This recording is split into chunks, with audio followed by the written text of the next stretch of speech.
কে যদি নিয়মিত ভাগবতম পড়ে সে তিনটা দুঃখ থেকে মুক্ত হবে। তিনটা দুঃখ কি?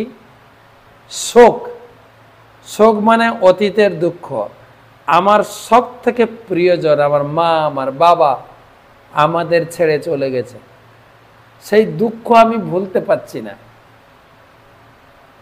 এটাকে বলে অতীতের শোক। আর বর্তমানের শোকটা কি জানেন? মোহ। এই আমার ছেলে, এ আমার মেয়ে, এ কোনো বিপদ হয়ে গেল কিনা, আরে এতক্ষণ স্কুলে ফিরল না, কোনো বিপদ হয়নি তো? সবসময় একটা মোহ।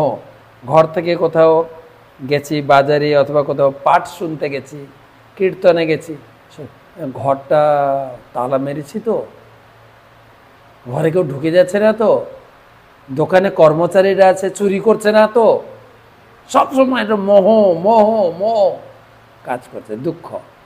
বর্তমানের মোহ দুঃখ, অতীতের হারিয়ে যাওয়া শোকের দুঃখ, আর ভবিষ্যতে ভয়, আমার কি হবে, ছেলে মেয়েদেরকে এত মেহনতি করছে, ওরা দেখবে তো, ভয়।